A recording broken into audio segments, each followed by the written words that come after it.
Hello and welcome to another episode of Who Knew in the Moment, the podcast. I'm your host, Phil Friedrich, and today I'm honored to have Brande Roderick with me. Brande is an author, a model, an actress, and an entrepreneur. So she's done it all. And one of the things that I think you're going to take from her story today is be willing to take chances and step into an opportunity because you just never know where it's going to lead. So, Brande, thanks so much for being on. Thanks for having me. Excited to be here. Yes. So, with your story, we're going to rewind the clock to the young days. And as the story goes, you and your brother would like to put on plays or performances for the neighbors. So, talk a little bit about growing up and just having a spirit to do that. Oh my gosh, you dug deep. Wow. Oh my God, like who did I tell that story to? Like that's so funny. Yeah, that's just something acting is something I've always been really into. And yes, it stems from my brother and I putting on plays for all the neighborhood parents, and we charge them admission and the whole thing, because I'm also an entrepreneur. Let's not Yeah. forget that. So, but I just have always loved acting from a very young age, definitely. Yeah. Yeah. Now, additionally, in the younger years, your family would do some different kind of like projects on homes and refurbishing and whatnot. So, talk a Yeah. little bit about getting to see that at a young age as well. Yeah, I definitely grew up in a household where my parents remodeled everything themselves. They'd tear out walls in our house and remodel and build pools. I mean, we even dug the hole for our own pool and, got to put it all together. And, so it's something that I always grew up being a handy person, doing everything myself. And I got the bug. And when I was in high school, I realized, high school's kind of holding me back, and I want to get out there and I want to do real estate and I want to make money, and it's just I got to do something. So I actually ended up graduating a whole year early and walked with the class a year ahead of me. I went and took college courses to graduate early. Yeah. And I got out and got my real estate license right when as soon as I turned 18, I, did what I could to hurry up and get my real estate license and started real estate. And I was a baby, but I've loved it. That's one thing I love doing is buying homes and taking a, piece of doo-doo and turning it into something beautiful. So I love doing that. Yeah. Now, thinking about growing up, seeing, parents wanting to do projects, I think there's probably an element of work ethic that you learn from getting to see that. Talk a little bit about, the development of your work ethic and how important that was in those younger years to have the ambition then to graduate early to get started. For me, I think it's huge. I think that every child should be able to learn how to do everything on their own. I mean, I can lay tile. I know how to, obviously use a Makita drill and paint and saw things. And I mean, I can do anything. That's just, I think it's so important, especially for a woman.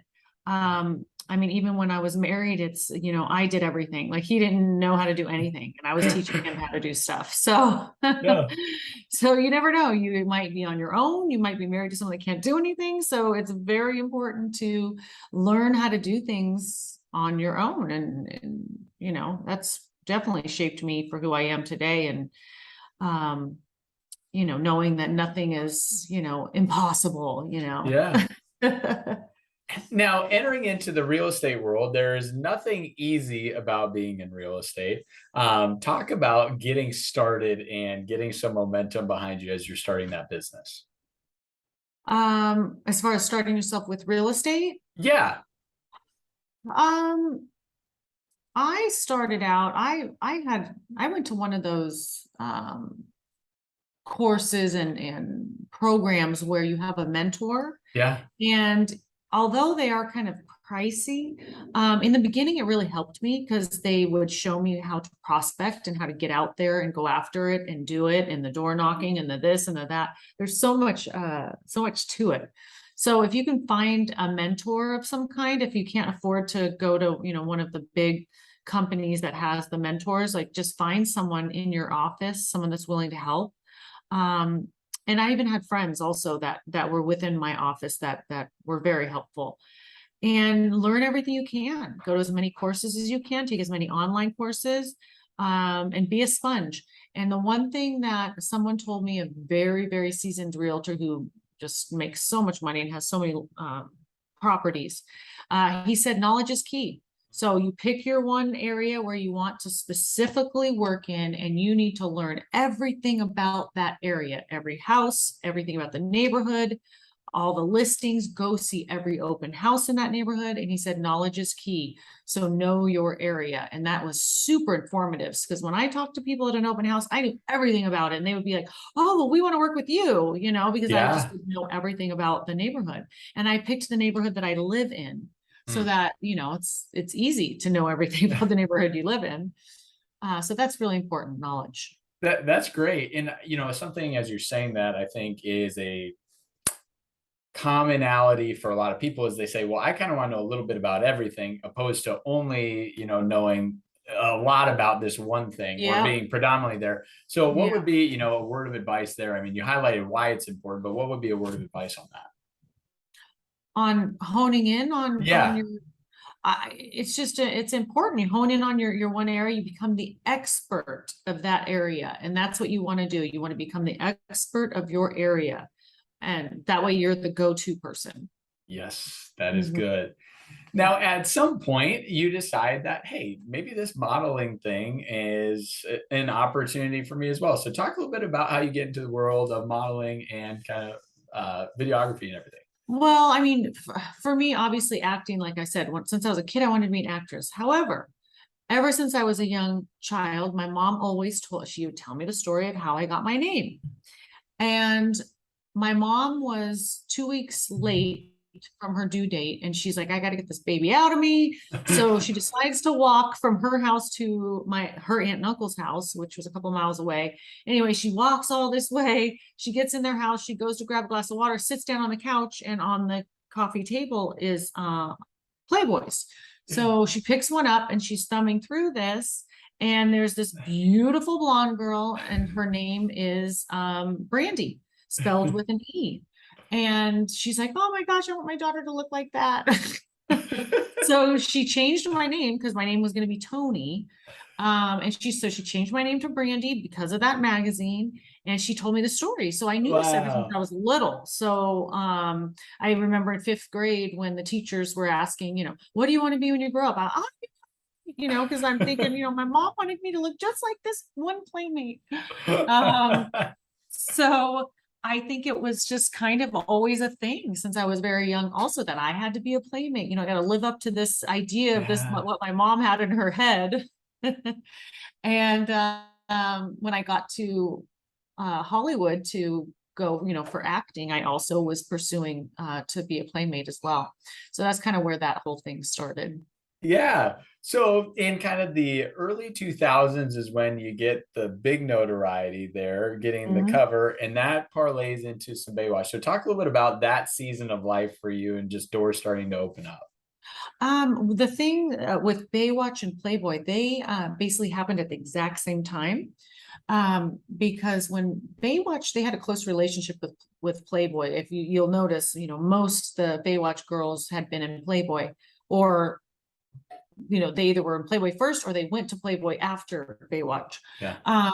And so when I auditioned for Baywatch first, and I told them, oh, my magazine's going to be coming out, the next month or whatever. And they liked that as well.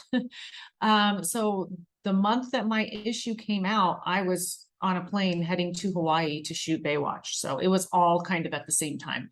And then when I was over there doing Baywatch or just coming back, then I got called, do you want to be Playmate of the Year? So then, and then the show started airing. So it was like everything was like kind of all at one time. It was, a whirlwind. Yeah. Yeah.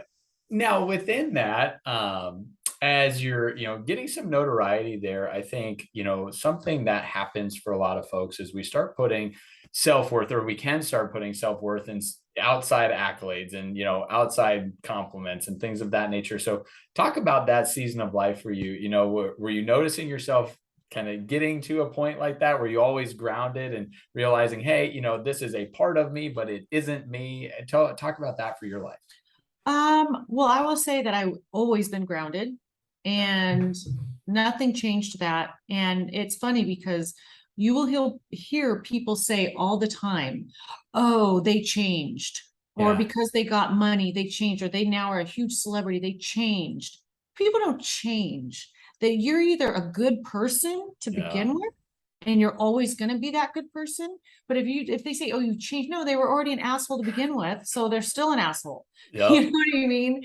So for me, I feel like I've always been the same. Have I learned along the way? 100%. Have I built confidence along the way? 100%. One thing, like, the topic of your show, Yeah. if what you knew, back then, that you know now, I wish back then, during that whole whirlwind of Playboy, Playmate of the Year, Baywatch, Starsky and Hutch movie, like that big, it was all around the same time. I wish I knew what power I had, because as a young girl and going through all this, I'm just thinking, oh, I'm just, little Brandy, and this is all exciting and whatnot. But when I look back on it now, I'm like, oh my gosh, like that was, I really could have even done, even though I've done so much, I feel like I could have even done more. I had so much power. I could have dated whoever I wanted. I could have done this. I could have done this job. I could have reached out to this person, and, Yeah. um, and that is one thing that, I wish I could have known back then, but you don't. When you're in it and you're young, you don't realize that. You're just kind of a little naive when it comes to that kind of stuff. That's one thing that I wish I knew. The power that I had is that in that moment. Right. Absolutely. Yeah. I mean, at that time, those are, I mean, about the pinnacles of where you could be in regards to Absolutely. modeling, acting and things of that nature. Yeah, absolutely. I mean, Baywatch at the time was the number one TV show watched around the world. Yeah. And that's like crazy to think of now. Like, I was on the number one watched television show. Yes. Yeah. So from that, at some point you decided, well, maybe I want to start my own kind of like film production company, Hmm. and you get into that. So talk a little bit about, once again, the entrepreneurial spirit is still rocking and rolling, but getting a film Yeah. production company up and running. Yeah. I mean, it's funny because I actually created my production company so many years ago because I love Shira. The idea behind Shira, the Princess of Power, it's He-Man's twin sister, if you remember or not. I don't know how old you are, but that was like my era, He-Man and Shira. So that's the name of my production company.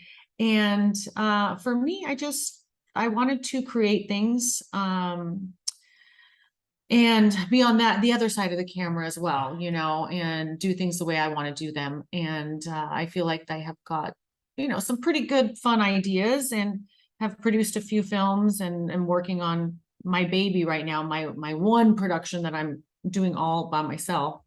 But yeah, it's just kind of a natural progression, I think, to go into that world for me Yeah, from the acting. that's great. Yeah.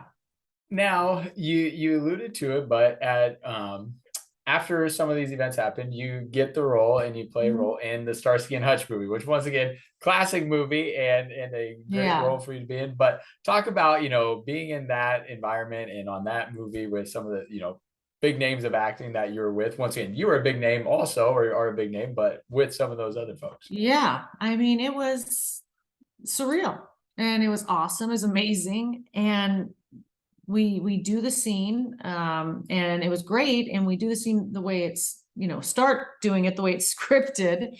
And, I'm with Ben Stiller and Owen Wilson. So they're, very talented comedic actors. And they all of a sudden just start asking me all these crazy questions and improving, right? Yeah. And I think one of the questions was, so what's your sign, and how much do you weigh, and all this stuff. And that was totally scripted. I was like, oh, okay, so we're going there. So the whole scene basically that we did was improv. Like, they used the improv stuff, not so much the scripted stuff, which was great, because Yes. everything you see in that scene is totally natural, and my honest reaction to them asking me these off the wall questions. And they loved it, and they ended up using it, which I think is really awesome. And they're just such great guys. It was a little uncomfortable, standing there in front of them wearing those pasties, but I had like all this tape on the front of me, and they're like, "Oh, you don't really need to do that for us." I'm like, "No, it's okay. Yeah. I'm gonna do it." Yeah, no, it was a lot of fun. Now, in a lot of the industries that you were going into, they were heavily male dominated, and I mean, some can argue today still are heavily male dominated. Talk about being a female going into male dominated industries and how to kind of create your space and find your lane. Um, well, for me, I think that it's great. That's because guys are kind of dumb when it comes to pretty girls. So, I didn't have any issues with it. I, I, uh, I mean, again, wish I knew my power back when I was younger, but I do know it now, and know that I know the effect it has, on people. And so for me, it was great. I mean, I can't complain. I didn't have, for me, I used it as a positive. I'm not like a lot of these women that complain and use it as a negative.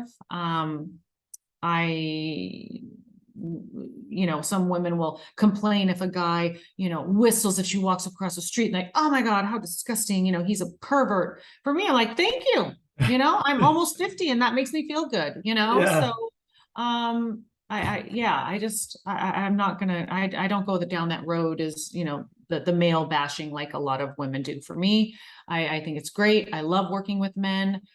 They've got a better sense of humor sometimes than women. And yeah, I think it's great. Yes, you bet.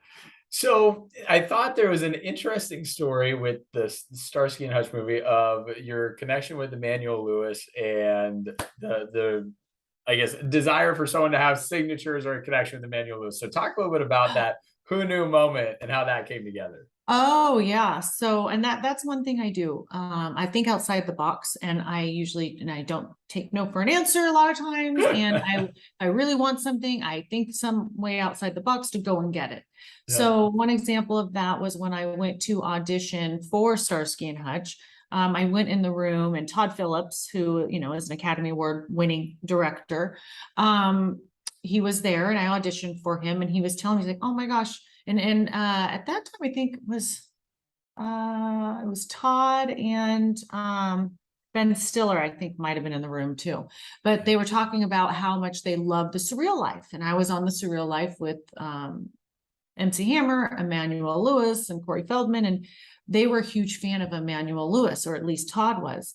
And so when I left there, I was like, oh, this is the perfect opportunity. So I went and got an autographed photo of Emmanuel Lewis, and it said, hey, Todd, make sure you hire my girl Brande, and sent in the photo to him. Yeah. And sure enough, I got the job.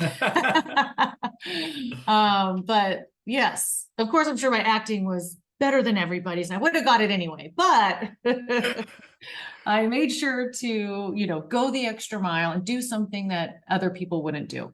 And that's something I've always done in my career. And that's why I keep getting rehires, because I do something special for everyone to remember me.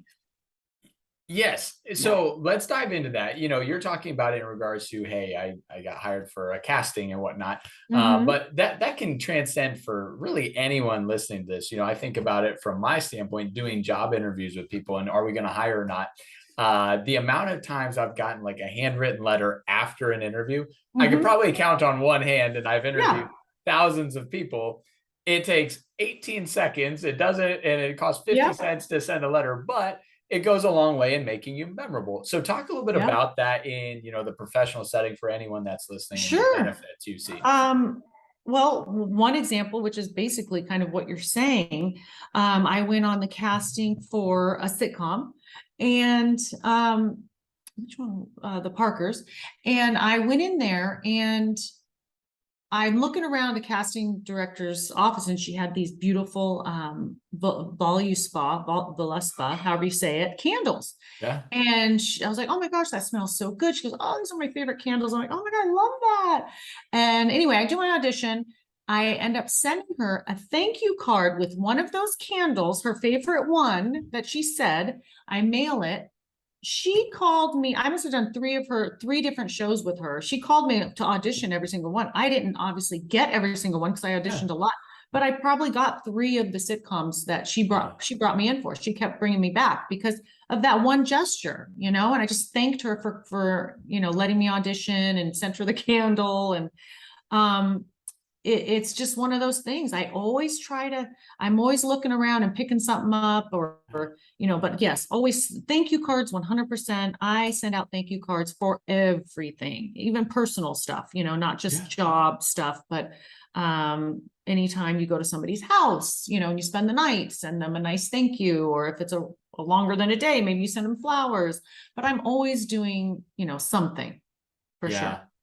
Well, and I think one thing as you say that is it's not overly hard, but it does take attention to detail, right? To pick up on Yep. some of those things. Mhm. And it does take initiative, right? You have to say, all right, I'm actually going to go do this when I get back, or I'm going to make an effort Mhm. to send that. So it's not a difficult thing to do, but it does take some of those characteristics. Yeah, you just have to think about it, think about how am I going to set myself apart? What am I going to do that no one else is going to do? That's what Yes. I always say to myself, do what others won't do. And that goes back to real estate also. Yeah. Do what other people won't do. People aren't going to go and cold call, not everybody's going to go and cold call these people, go knock on the doors or go and send these private personal letters to every single neighbor in your neighborhood. It's like, you just have to do what everyone won't do. Now, as I hear you say that, I'm sitting here thinking to myself, I agree 100%. But there's someone else out there saying, I don't know. But it's so important to do those things if you want to have an uncommon result, right? Exactly. If you want to have an uncommon result, you need to do things that others aren't willing to do. Yep. So maybe talk about setting a goal or being focused on something and how, going above and beyond can help you get there. Um, I don't know. I mean, I feel like that's what we just said. It's so important. I mean, if you want to be different and special and not be ordinary, you do have to think outside the box. You do have to do the things that other people are not going to do. And you need to think about what are the things that other people are not doing. And that is what's going to set you apart to make you unique. So then you can accomplish, hopefully, what it is that you want to do. Yes. Yeah, I mean, it's that in a nutshell. And if you don't want to do it, then that's fine. You can continue doing what you're doing. And, if you're happy and content with where you're at, then great, then that's fine. But if you do want something, grander or bigger, then you have to think outside the box and do those things others won't do. That is awesome. Yes. Yeah. Now, another kind of big show that you're on is the Celebrity Apprentice. So talk a little bit about how that came to be and just the experience on that show. Well, I got called to do the interview. Yeah. And so the producers took me to lunch and we went to the Polo Lounge at the Beverly Hills Hotel. And we're sitting there and we're having lunch and I'm talking about my business accolades and everything that I'm doing with all my businesses and blah, blah, blah, blah. And they go, okay, that's all great. But do you know celebrities, because, on that show, it's all about how much money can you bring in? Right. Who do you know? And, that's a big part of it, Yeah. So as we're sitting there and I'm like, well, yeah, I kind of know a lot of people. And as I'm sitting there, literally Brett Ratner and Russell Simmons come walking up to the table, Brandy, and I'm like, yes. And they probably thought, oh, you paid these guys to do this, huh? But so, we say hello, I introduce them to them and they leave and they're like, okay, you're hired. Yeah, so that was pretty exciting. I mean, we all went to lunch and I just had to sell myself, on the whole thing because they could choose anybody, right? Yeah. There's millions, not a million, but there are tons of celebrities out there that they could choose from. So I did have to sell myself and that definitely helped tip me over the edge there to get on the show. And then, had a great experience. I was on every single episode, kicked ass, had fun, raised tons of money. I raised, no, that was on the All-Stars. So then the next one, so then I got called back. They brought back the fan favorites for the All-Stars. Yeah. And when I was on there and raised money in the very first episode, I had raised the most money to that date by somebody, except Trace Adkins beat me out in that episode. So, but that was, that was a great experience. I met a lot of people, had a lot of fun. It was very hard, very difficult. We worked sometimes 18-hour days. Yeah. People think, oh, you're just there having a good time. Well, yeah, but it's a lot of hard work. But doing that show early on helped me to realize that you can get a lot done in a short period of time. If you focus on that one thing, like the things that we got done in 2 days, I think back home would have normally taken a month. Like I would have thought, oh, it's going to take a whole month. But we got done in 2 days. So it really pushed me in my real life and in my work life to understand if you sit down and focus on that one thing, you can really get shit done. Excuse me. Hopefully no kids are listening. But yeah, get stuff done. So that was definitely a good learning experience for me.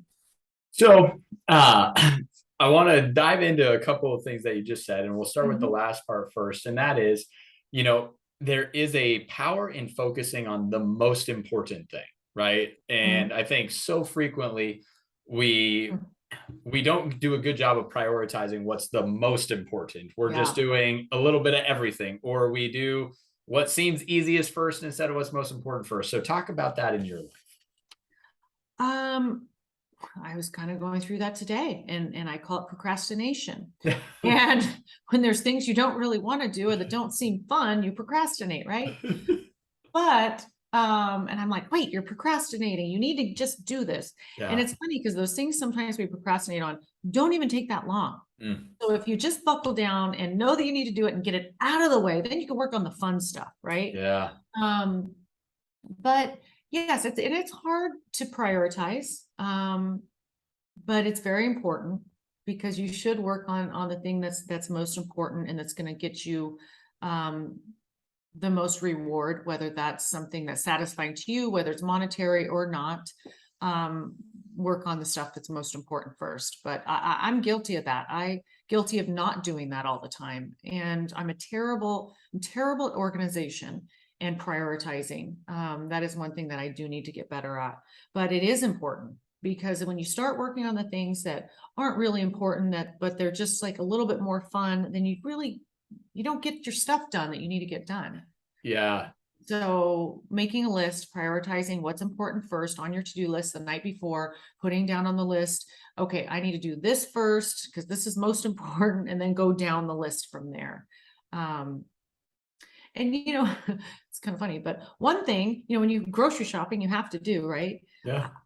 I just Instacart now because I think about how much I'm going. Yeah, I might be spending a little bit more on Instacart, but I'm going to save 2 hours. By the time I go to the grocery store, come back, that's 2 hours I could have spent on my career on the thing that's actually going to make me more money than what I would have spent that extra $10 on Instacart. You know what I mean?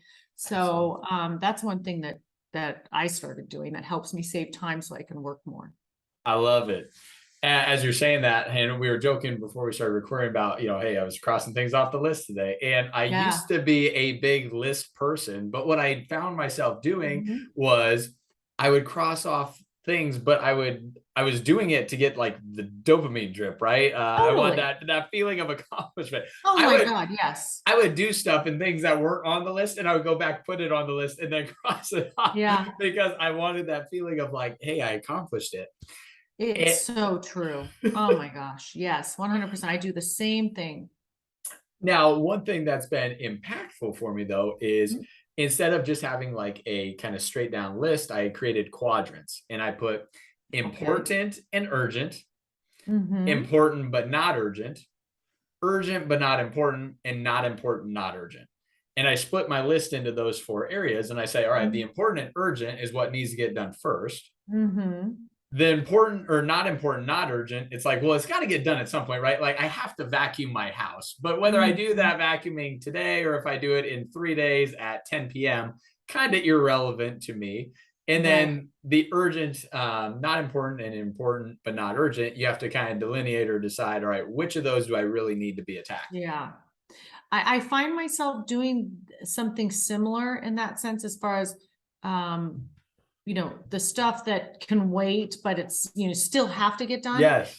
And when I have them over in this category, I find that I'm like, I go back to these lists. I'm like, oh my God, I never did that.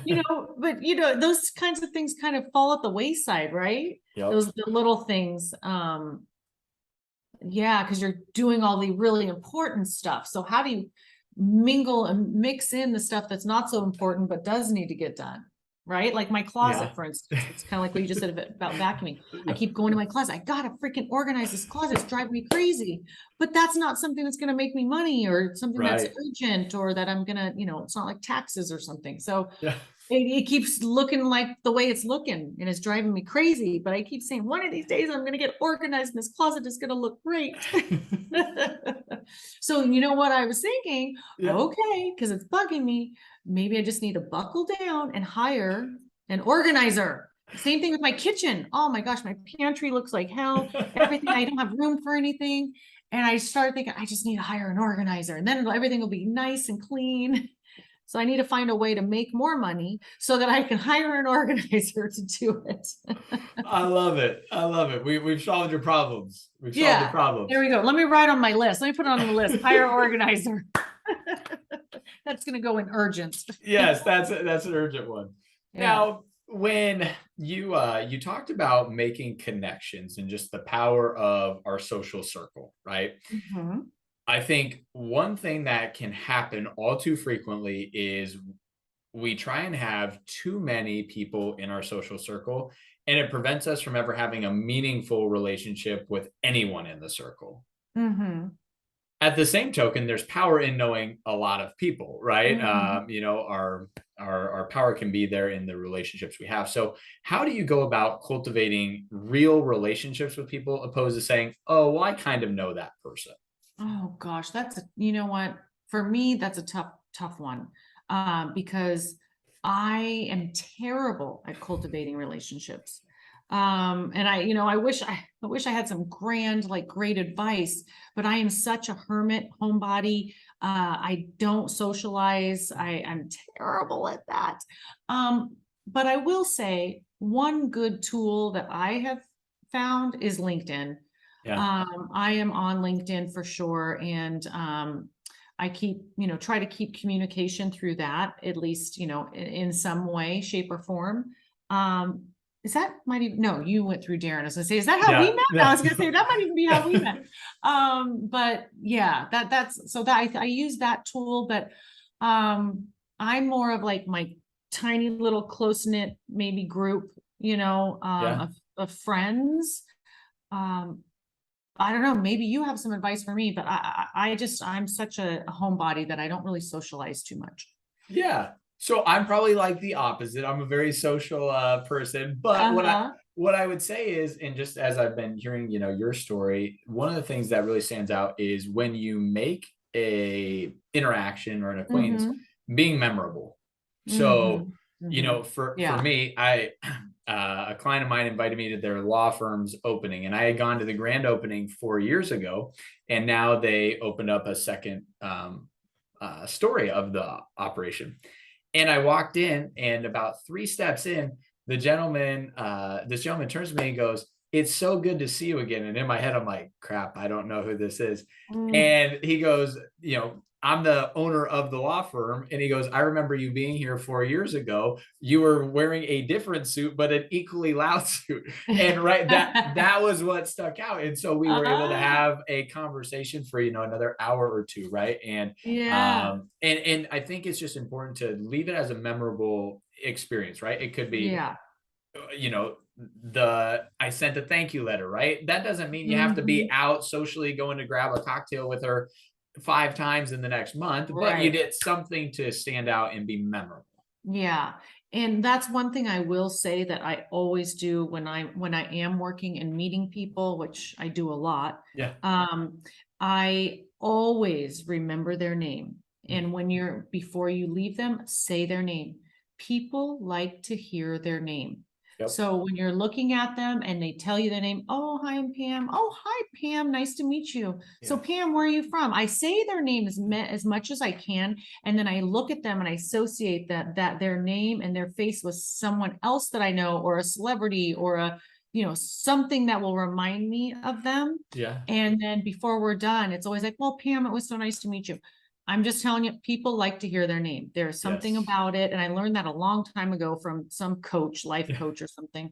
And it's true. And so they love that. So they'll probably remember you, that, oh, she remembered my name. So when you see them again and you remember their name, they're going to be excited about it. Yes. That's something that's, I think, is very important. That is a great takeaway. Mhm. Now, as I see you drinking water, one of the Mhm. businesses that you have been a part of is Alkaline88. And talk a little bit about just a piece of that business and why you end up getting Well, that's funny because added. this is definitely not Alkaline88. But Bad it's marketing. alkaline water, and it's Okay. all I drink. It's all I've drank since I started when I was working with Alkaline88. I was their brand ambassador. Yeah. I'm no longer, but that's just because they moved on, and I think they someone else bought it. It might have even been like Mark Wahlberg or something. I can't remember, but somebody bought the company. Yeah. But that's how I learned so much about alkaline water. And I would say, I think when I was working for them for like 3 years straight, I hadn't gotten sick from drinking alkaline water. And I travel all the time. And I used to get sick all the time getting on a plane. Yeah. And I really attributed it to the alkaline water because it's the only thing that changed in my life. And I 100% love it. And I would have kept saying that until I got COVID. Then I'm like, okay, I guess I'm not bulletproof anymore. Yeah, right. Alkaline water is not working. But no, I don't know. You never know, if things are really working. But for me, I feel like, it helped me with my arthritis, helped me with heartburn, helped me with my skin. It helped me, prevent illness. Yeah. And so I don't want to stop drinking it Yep. because, ever since I did, I've been feeling very healthy. Yes. Now, I want to close out our time with a book that you were able to write, and it's called Bounce, Don't Break. So talk a little bit about the premise of that and kind of the inspiration where that came from. That came from, I was, that was a while back that I wrote it. So I was a little younger, but that came from being in Playboy. I was the older Playmate, right? So ever since I had been in Playboy, all the girls would come to me for advice, especially after I got Playmate of the Year and did Baywatch and was an actress. They all wanted advice and whatnot. And so I thought, you know what? I'm always saying, talking to people. I want to just put it down in a book. Yeah. So I decided to write an advice book, and it's, Brandy's Guide to Life, Love, and Success. And I basically just share all my stories on what happened to me and what I did to help me accomplish, and what things I did that were bad, to help people maybe avoid those things. Yeah. And it's kind of a nice, fun little guidebook for young people. Yeah, I just wanted to help people. And I just thought I'd put it out there so everyone could have it. And yeah, something I kind of always wanted to do. That's so cool.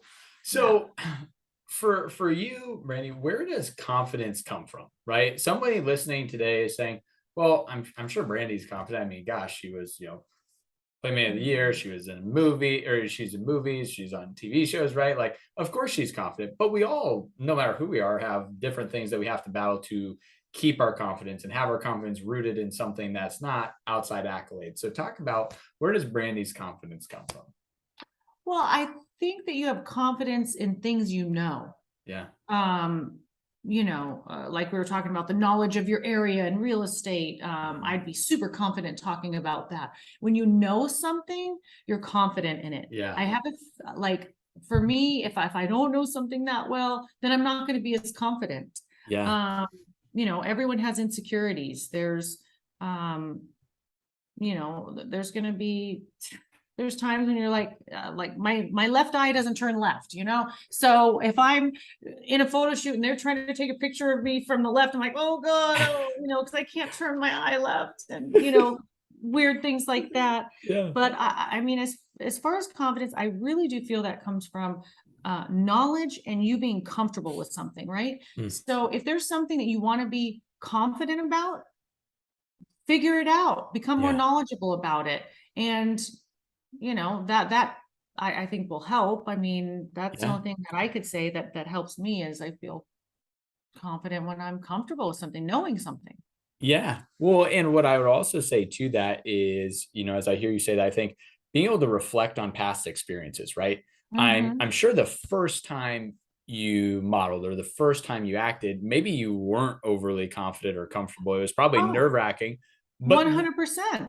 but then all of a sudden down the road, it's a Mhm. different experience that you're having to step out in discomfort in. But you're like, well, that one time I was uncomfortable doing modeling, but I figured that out. So I bet I could figure this out too. Well, yes, and it gets easier. But what I will say is because I talk to people about this a lot actually, and like they're getting nervous because they have to go do a speech, and oh my Right. God, how do you do it? Like I get nervous too. Like as far as doing stuff like that, that's Yeah. um sometimes maybe you're gonna still be uncomfortable and Yeah. still gonna be nervous about things, and then you kind of just blow past it. You start getting on a roll, and then you're okay. Like you're saying, you kind of get on a roll. But I don't think that if people are still nervous about certain things, they shouldn't feel bad about it, because Yep. everybody still gets nervous. I still get nervous before I go and do a scene. I get nervous before I have to go speak in front of people. Standing up there in front of all these people. So it's just, so don't worry about it. Don't stress about it. You get through it, have a shot of tequila and get through it. That needs to be life advice. T-shirts are going to be sold Yeah. soon. I love it. Well, Brandy, are there any other pivotal moments that, as you reflect back on, your life that have helped you on your way to here that you'd like to highlight? I mean, there's nothing that I would like to highlight. I mean, but I should put some thanks to the man upstairs Yeah. because the creator of Playboy, Mr. Hugh Hefner, I do believe that a lot of my success was because of that stepping stone that he gave me Yeah. in Playboy. And so, that I'm very thankful for that. And I just would like to, I guess, highlight the man upstairs, I guess. Yes, Yeah. absolutely. Well, Brandy, thank you so much for, sharing your story and just, the pivotal moments that have led you where you're Yeah. at. And excited to continue to watch your journey and all the amazing things you're going to continue to do. Thank you so much. And if they can follow me on, Instagram or Twitter, and then they'll be able to see all my new projects and films that are coming out. Perfect. We will tag that. Thanks again, All Brandy. right, dear. Thank you.